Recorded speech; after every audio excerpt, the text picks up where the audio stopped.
Jai Hind. This is part 2 of chapter number 5, that is the major domains of the earth.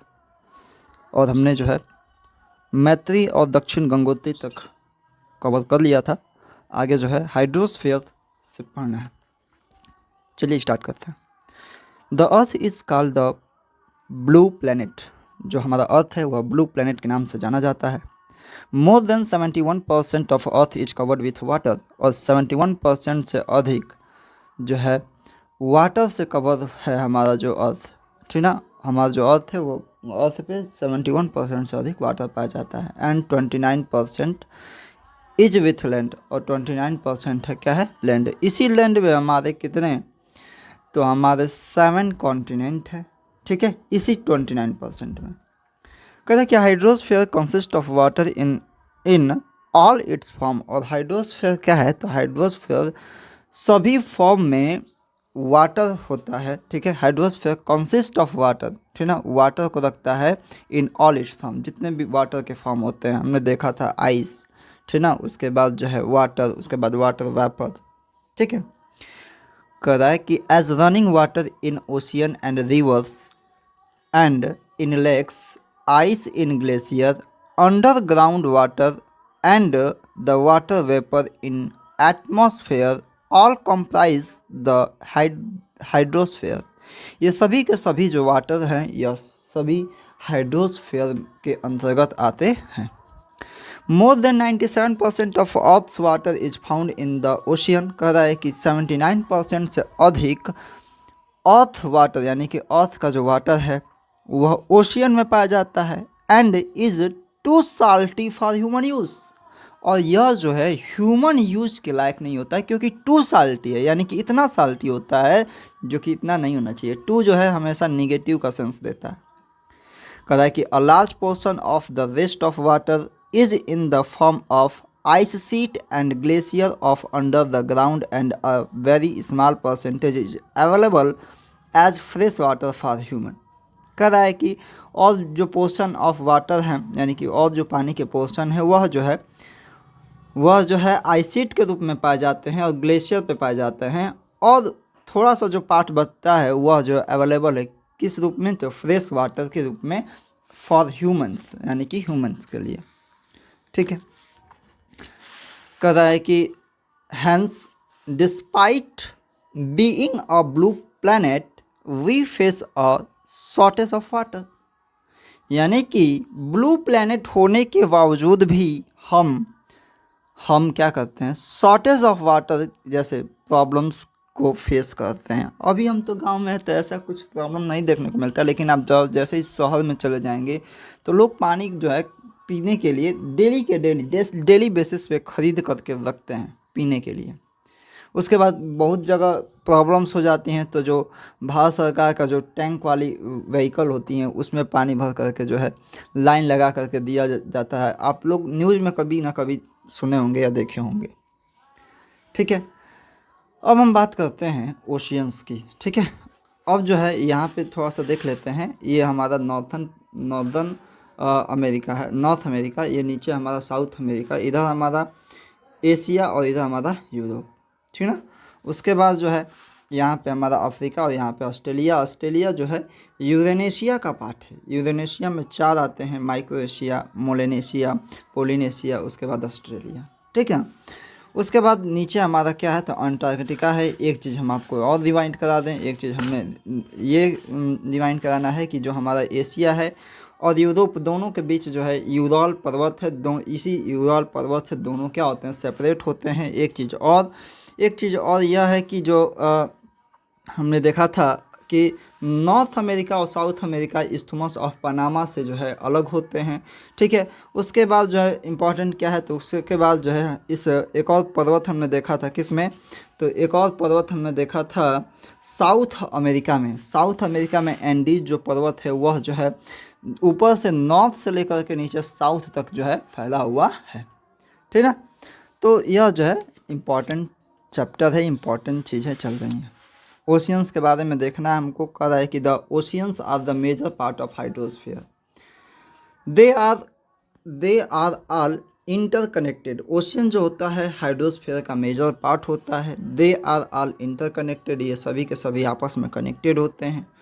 The ocean water are always moving, और जो ocean के water होते हैं वह हमेशा moving करते हैं, मूव करते हैं। The three chief movement of ocean water are the wave, the tide and the ocean current.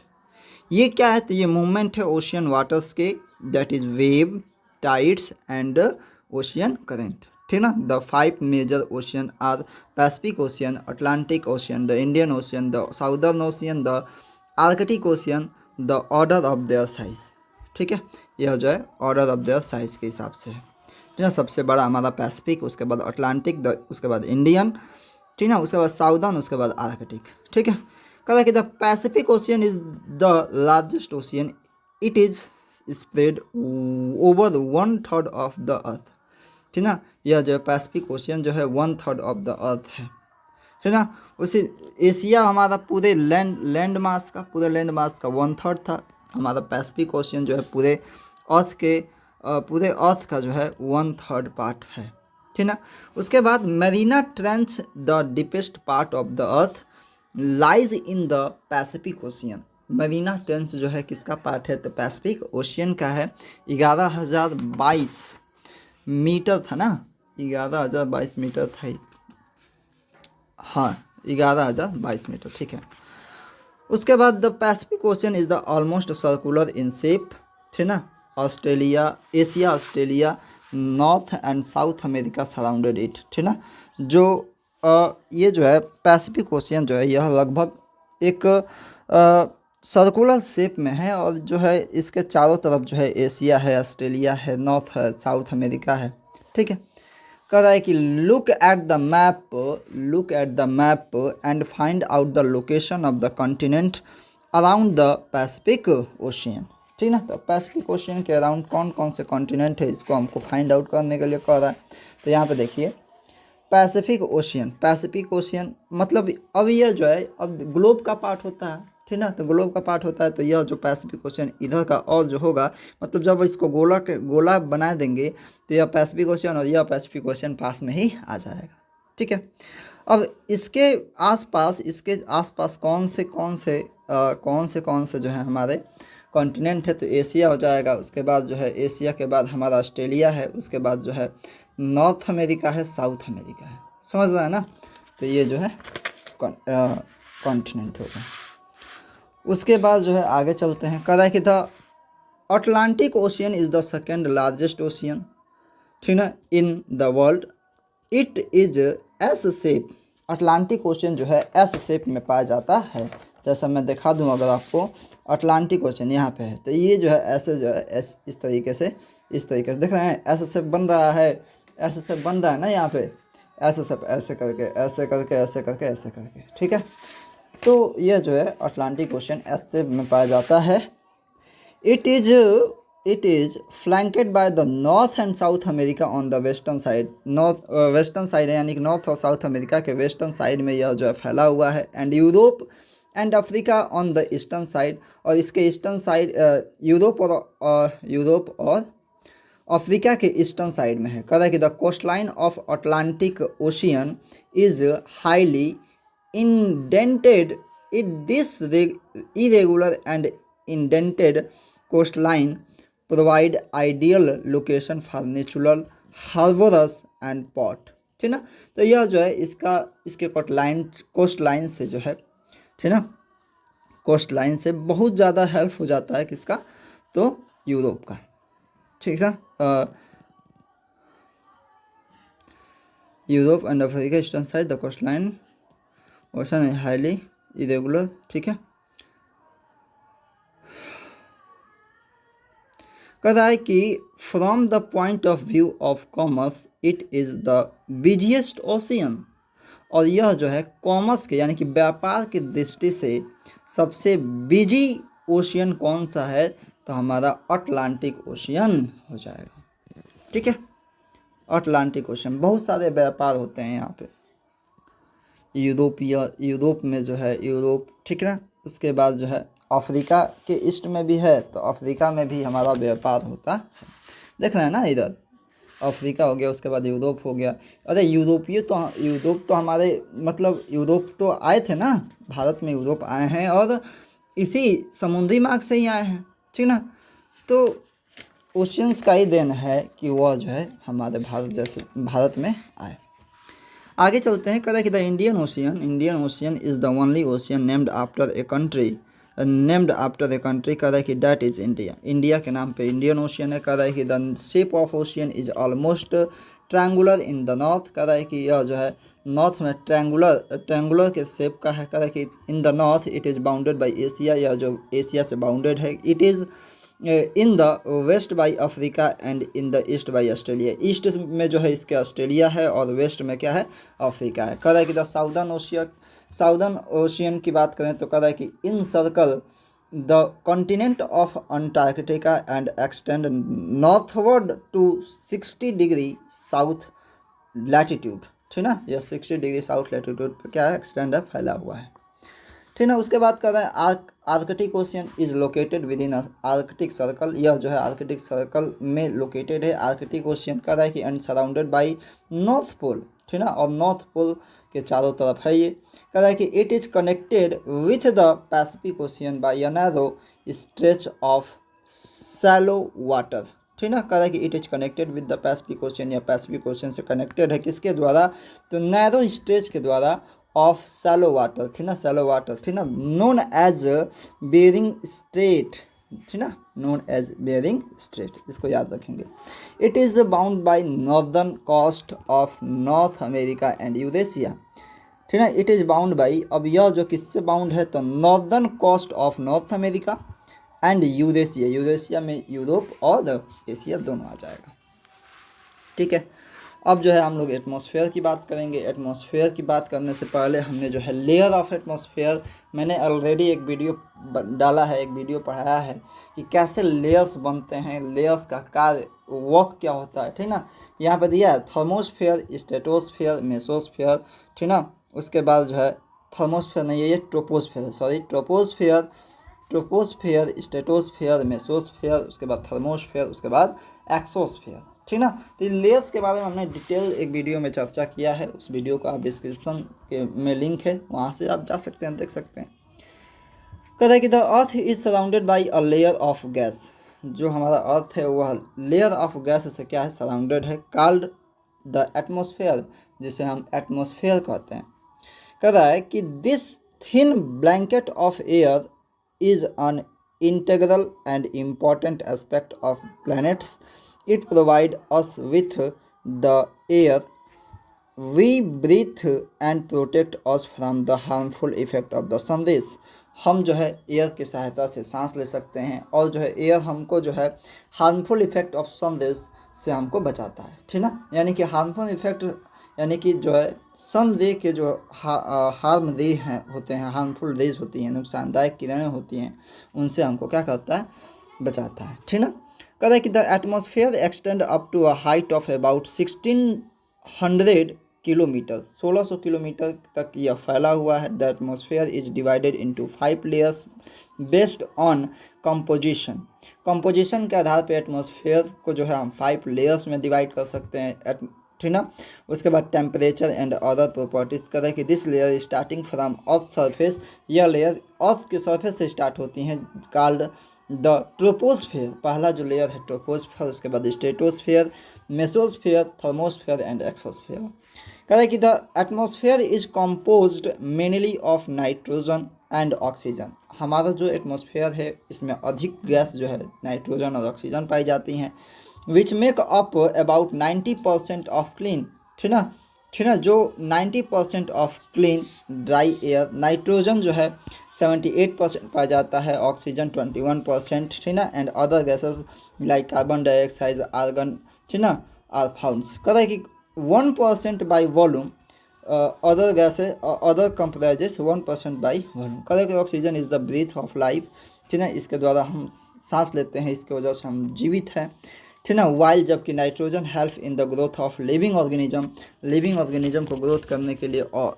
जो हमारा नाइट्रोजन है यह बहुत ज़्यादा हेल्प करता है। Carbon dioxide through present in minute amount, carbon dioxide थोड़ा सा कम मात्रा में है इज इम्पॉर्टेंट, लेकिन यह इम्पॉर्टेंट है as it absorb heat radiant, यह जो है हीट के रेडिएंट को क्या करता है, एब्जॉर्ब करता है। कौन? Carbon dioxide by the earth, ठीक ना। कह कि thereby keeping the planet warm, ठीक ना, यह जो है प्लेनेट को वार्म करने का, वार्म रखता है। It is also essential for the growth of planet, और यह जो है ज़रूरी है किसके ग्रोथ के लिए, तो प्लेनेट के ग्रोथ के लिए, ठीक ना। प्लेनेट के ग्रोथ के लिए ज़रूरी है, क्योंकि तभी तो प्लेनेट भोजन बनाता है। फोटोसिंथेसिस की प्रक्रिया में कार्बन डाइऑक्साइड का यूज होता है, हम सभी जानते हैं। कहते कि the density of the atmosphere varies with height, अब एटमॉस्फेयर की जो डेंसिटी है वह वैरी होती है विथ हाइट, यानी कि हाइट के अनुसार। कह रहा है कि it is maximum at the sea level, यह जो है सी लेवल पे मैक्सिमम होती है। And decrease rapidly as we go up, जैसे ही जैसे हम ऊपर जाएंगे जो टेम्परेचर है, जो हीट है, वो क्या होगा, डिक्रीज होगा। यू नो, आप जानते हैं, the climber experiences problem in breathing due to this decrease in the density of air, और एयर का डेंसिटी क्या होता है, एयर का डेंसिटी वहाँ पे डिक्रीज होता है जैसे जैसे ऊपर आप लोग जाएंगे। इस वजह से क्लाइंबर जो होते हैं, यानी कि ऊपर पर्वत पर चढ़ने वाले जो व्यक्ति होते हैं, वह जो है ब्रीथिंग में प्रॉब्लम फेस करते हैं। कहते हैं कि they have to carry with them oxygen, ठीक ना, cylinder to be able to breathe at the high altitude, और हाई एल्टीट्यूड पे अच्छे से सांस लेने के लिए वे अपने साथ जो है ऑक्सीजन सिलेंडर कैरी करते हैं। The temperature also decrease as we go upward कर रहा है कि जो टेम्परेचर है वह भी क्या होता है, डिक्रीज होता है एज वी गो अपवर्ड, जैसे हम ऊपर की तरफ जाएं। हमने अभी बताया कि समुद्र तल में जो है अधिक मैक्सिमम हीट होता है, ठीक ना। कह रहा है कि the atmosphere exert pressure on the अर्थ, जो एटमॉस्फेयर है वह जो है अर्थ पे प्रेशर एक्सर्ट करता है, प्रेशर लगाता है। कह रहे हैं कि this varies from place to place, some area experiences high pressure, some area low pressure. कह रहा है कि जो अब जो है कुछ एरिया जो है हाई प्रेशर को फील करते हैं, कुछ एरिया लो प्रेशर को फील करते हैं, ठीक ना। लेकिन प्रेशर जो है लगाता है कौन, the atmosphere on the earth, ठीक ना। कह रहा है कि air moves from high to air moves from high pressure to low pressure, moving air is known as wind. कह रहा है कि जो एयर है वह हाई प्रेशर से हमेशा लो प्रेशर की तरफ मूव करता है, और इसी को मूविंग एयर, और यह जो हवा मूव करती है इसी को हम विंड नाम देते हैं, ठीक ना, विंड नाम देते हैं। आगे चलेंगे। कह रहा है कि बायोस्फीयर क्या है, the domain of life, domain of life है, यानी कि बायोस्फीयर वह स्थान जहाँ पे हम लाइफ को सर्वाइव करते हैं, लाइफ को जीते हैं।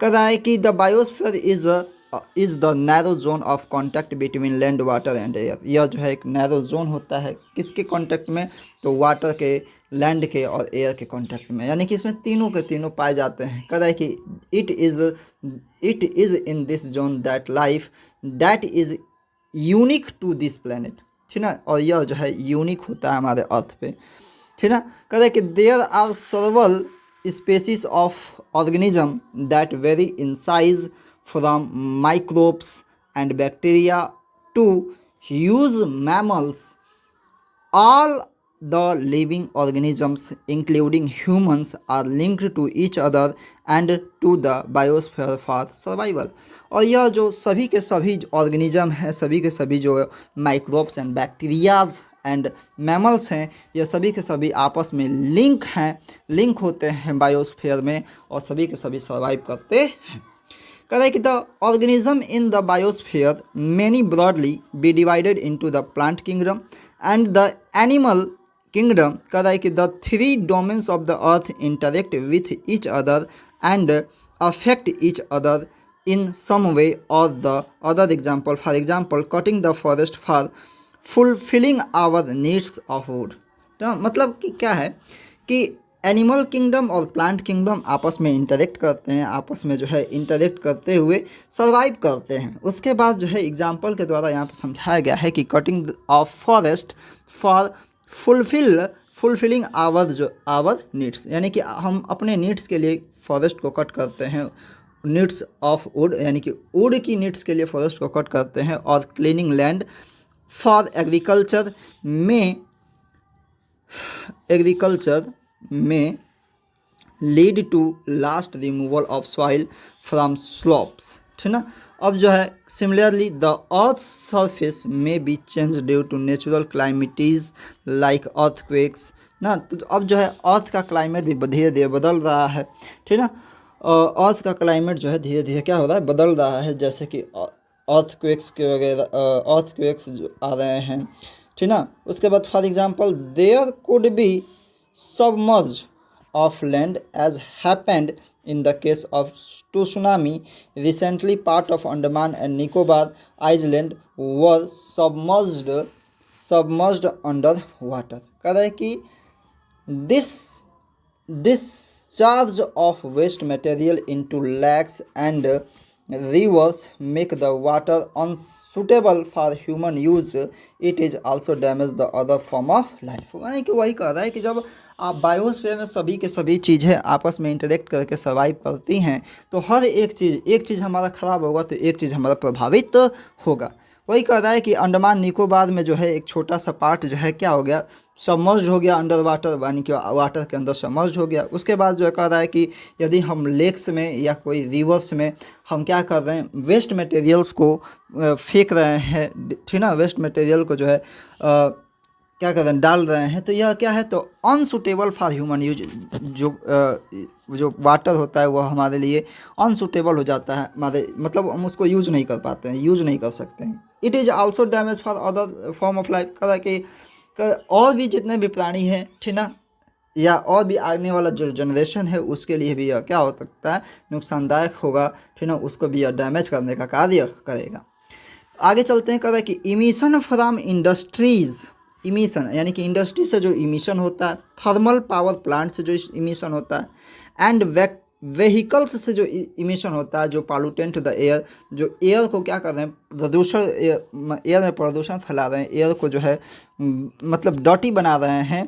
Carbon dioxide is an important constituent of air. यह जो है कार्बन डाइऑक्साइड इज इम्पॉर्टेंट, महत्वपूर्ण कॉन्स्टिट्यूएंट ऑफ एयर, यानी कि एयर का एक महत्वपूर्ण हिस्सा है। But increase in amount of carbon dioxide, यानी कि अब कार्बन डाइऑक्साइड इंपॉर्टेंट तो है हमारे लिए, लेकिन जो कार्बन डाइऑक्साइड को और बढ़ाते जाएं तो lead to increase global temperature, जो कि ग्लोबल टेम्परेचर क्या कर देगा, ये बढ़ा देगा, जिससे ग्लोबल वार्मिंग होगी। कह रहे कि this is term as the global warming, जिससे ग्लोबल टेम्परेचर बढ़ेगा तो उसी टर्म को हम क्या कहते हैं, ग्लोबल वार्मिंग कहते हैं। There is thus a need to limit the use of resource of earth to maintain the balance nature between the domains of lithosphere, atmosphere and the hydrosphere. मतलब कह रहा है कि हमको जो है लिथोस्फेयर, एटमॉस्फेयर और हाइड्रोस्फेयर के जितने भी डोमेन्स है, जितने भी इम्पोर्टेंट पार्ट हैं, उनको जो है मेंटेन करके रखना चाहिए, उनको मेंटेन करना हमारी रिस्पॉन्सिबिलिटी है, ठीक है। तो यह जो है chapter number 5 major domains of the earth का पार्ट 2 था। आगे हम नेक्स्ट वीडियो में इस चैप्टर नंबर 5 का एक्सरसाइज सॉल्व करेंगे, एक्सरसाइज डिस्कस करेंगे, ठीक है। उसके बाद जो है चैप्टर नंबर 6 हम लोग डिस्कस करेंगे, ठीक है। तो चलिए मिलते हैं नेक्स्ट वीडियो में। जय हिंद।